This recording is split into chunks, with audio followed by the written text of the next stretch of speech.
Yazid के दौर में हजरत मुआविया के अहद में सियासत को दीन पर बाला रखने और सियासी अगराज के लिए शरीयत की हदें तोड़ डालने की जो इब्तदा हुई थी, उनके अपने नामजद करदा जानशीन यजीद के अहद में वो बदतरीन नताइज तक पहुंच गई।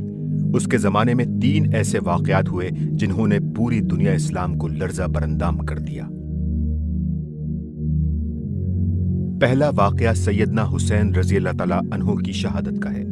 बिलाशुबा वो अहले इराक की दावत पर यजीद की हुकूमत का तख्ता उलटने के लिए तशरीफ ले जा रहे थे और यजीद की हुकूमत उन्हें बरसरे बगावत समझती थी। हम इस सवाल से थोड़ी देर के लिए कतई नजर किए लेते हैं कि उसूल इस्लाम के लिहाज से हजरत हुसैन का यह खुरूज जायज था या नहीं। अगरचे उनकी जिंदगी में और उनके बाद सहाबा व ताबईन में से किसी एक शख्स का भी ये कौल हमें नहीं मिलता कि उनका खुरूज नाजायज था और वो एक फेले हराम का इर्तकाब करने जा रहे थे। सहाबा में से जिसने भी उनको निकलने से रोका था वो इस बिना पर था कि तदबीर के लिहाज से ये इक़दाम नामुनासिब है। ताहम इस मामले में यजीद की हुकूमत का नुक्ता नजर ही सही मान लिया जाए तब भी ये तो अमरे वाक़या है कि वो कोई फौज लेकर नहीं जा रहे थे, बल्कि उनके साथ उनके बाल बच्चे थे और सिर्फ 32 सवार और 40 प्यादे। इसे कोई शख्स भी फौजी चढ़ाई नहीं कह सकता। उनके मुकाबले में उमर बिन साद बिन अबी वक्कास के तहत जो फौज कूफे से भेजी गई थी उसकी तादाद 4000 थी। कोई जरूरत ना थी कि इतनी बड़ी फौज इस छोटी सी जमीयत से जंग ही करती और वो उसे कत्ल कर डालती। वो उसे महसूर करके बासानी गिरफ्तार कर सकती थी। फिर हजरत हुसैन ने आखिर वक्त में जो कुछ कहा था वो ये था कि या तो मुझे वापस जाने दो या किसी सरहद की तरफ निकल जाने दो या मुझको यजीद के पास ले चलो। लेकिन इनमें से कोई बात भी न मानी गई और इसरार किया गया कि आपको उबैदुल्लाह बिन ज़ियाद यानी कूफे के गवर्नर ही के पास चलना होगा। हजरत हुसैन अपने आप को इब्ने ज़ियाद के हवाले करने के लिए तैयार न थे, क्योंकि मुस्लिम बिन अकील के साथ जो कुछ वो कर चुका था वो उन्हें मालूम था। आखिरकार उनसे जंग की गई। जब उनके सारे साथी शहीद हो चुके थे और वो मैदान जंग में तन्हा रह गए थे, उस वक्त भी उन पर हमला करना ही जरूरी समझा गया और जब वो जख्मी होकर गिर पड़े थे उस वक्त उनको ज़बाह किया गया। फिर उनके जिस्म पर जो कुछ था वो लूटा गया, हत्ता कि उनकी लाश पर से कपड़े तक उतार लिए गए, उस पर घोड़े दौड़ाकर उसे रोंदा गया। इसके बाद उनकी क़यामगाह को लूटा गया और ख़वातीन के जिस्म पर से चादरें तक उतार ली गईं। उनके बाद उन समेत तमाम शुहदाए करबला के सर काट कर कूफा ले जाए गए और इब्ने ज़ियाद ने ना सिर्फ बरसरे आम उनकी नुमाइश की, फिर ये सारे सर यजीद के पास दमिश्क भेजे गए और उसने भरे दरबार में उनकी नुमाइश की। फर्ज कीजिए कि हजरत हुसैन यजीद के नुक्ता नजर के मुताबिक बरसरे बगावत ही थे, तब भी क्या इस्लाम में हुकूमत के खिलाफ खुरूज करने वालों के लिए कोई कानून न था? फिक़ा की तमाम मबसूत किताबों में यह कानून लिखा हुआ मौजूद है।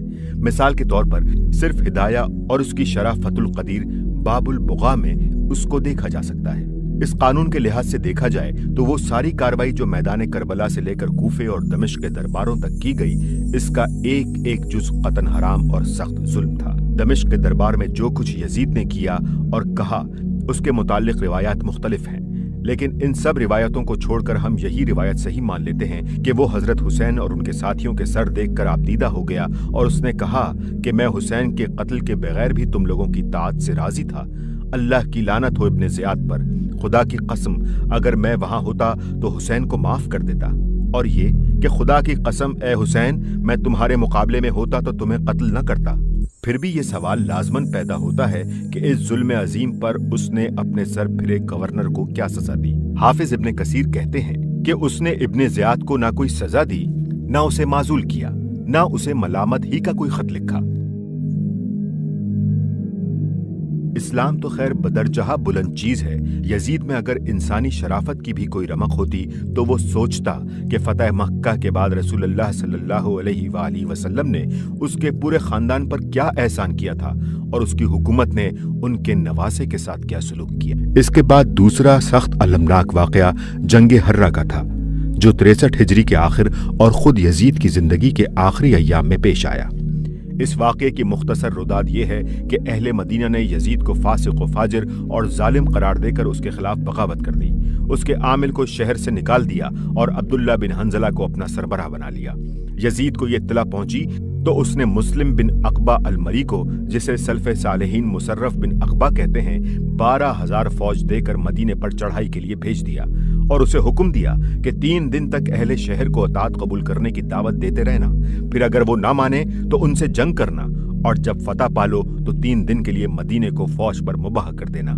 इस हिदायत पर यह फौज गई, जंग हुई, मदीना फतह हुआ और उसके बाद यजीद के हुक्म के मुताबिक 3 दिन के लिए फौज को इजाजत दे दी गई कि शहर में जो कुछ चाहे करे।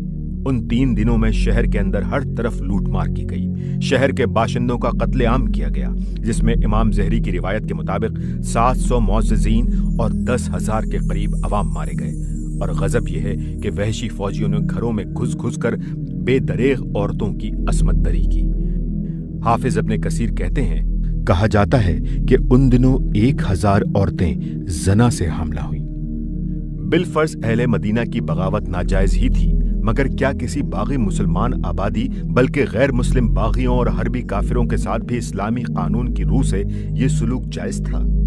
और यहाँ तो मामला किसी और शहर का नहीं, खास मदीनतुर रसूल का था, जिसके मुताल्लिक नबी सल्लल्लाहु अलैहि वसल्लम की ये इरशादात बुखारी, मुस्लिम, निसाई और मसनद अहमद में मुतादिद सहाबा से मनकूल हुए हैं कि मदीना के साथ जो शख्स भी बुराई का इरादा करेगा, अल्लाह उसे जहन्नुम की आग में शीशे की तरह पिघला देगा। जो शख्स अहले मदीना को जुल्म से खौफजदा करे, अल्लाह उसे खौफजदा करेगा।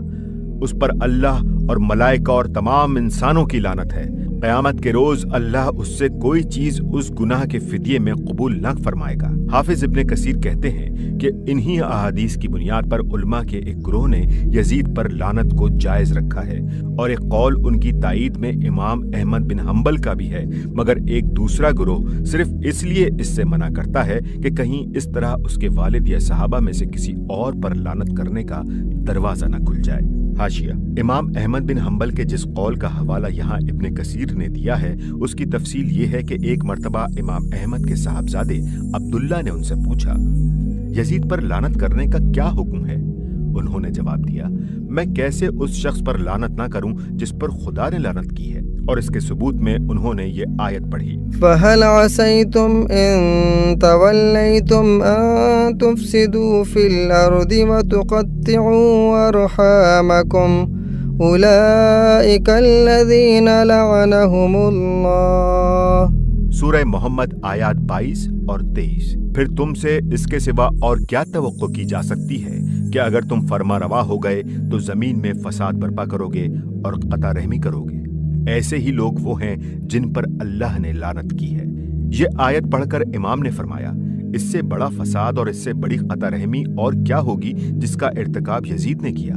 इमाम अहमद के इस कौल को मोहम्मद बिन अब्दुल रसूल अल बरजंजी ने अल अशात फिल इशरात अल सहा में और इब्ने हजीर अल हैतमी ने अल सवाइक अल मरहका में नकल किया है, मगर अल्लामा सफारीनी और इमाम इब्ने तैमिया कहते हैं कि ज्यादा मोतबर रिवायात की रूह से इमाम अहमद यजीद पर लानत करने को पसंद नहीं करते। उलमाए अहले सुन्नत में से जो लोग जवाज़ लानत के कायल हैं, उनमें इब्ने जौजी, काजी अबू याली, अल्लामा तफ्ताजानी और अल्लामा जलालुद्दीन सयूती नुमाया हैं। और अदम जवाज के कायलीन में नुमाया तरीन बुजुर्ग इमाम गजाली और इमाम इब्ने तैमिया हैं। मेरा अपना मीलान इस तरफ है कि सिफात मलूना के हामिलीन पर जामा तरीके से तो लानत की जा सकती है। मसलन ये कहा जा सकता है कि जालिमों पर खुदा की लानत, मगर किसी शख्स खास पर मुतय्यन तरीके से लानत करना मुनासिब नहीं है, क्योंकि अगर वो जिंदा हो तो हो सकता है कि अल्लाह ताला उसे बाद में तौबा की तौफीक अता फरमा दे, और अगर मर चुका हो तो हम नहीं जानते कि उसका खात्मा किस चीज पर हुआ है। इसलिए हमें ऐसे लोगों के गलत कामों को गलत कहने पर इक्तफा करना चाहिए और लानत से परहेज ही करना ऊला है। लेकिन इसके मानी ये भी नहीं है कि अब यजीद की तारीफ की जाए और उसे रज़ियल्लाहु ताला अन्हु लिखा जाए।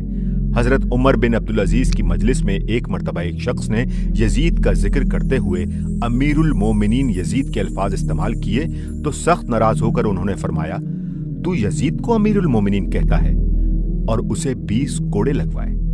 तहजीबुल तहजीब। हजरत हसन बसरी को एक मर्तबा ये ताना दिया गया कि आप जो बनी उमैया के खिलाफ खुरूज की किसी तहरीक में शामिल नहीं होते, तो क्या आप अहले शाम यानी बनी उमैया से राजी हैं? जवाब में उन्होंने फरमाया, मैं और अहले शाम से राजी हूं, खुदा उनका नाश करे।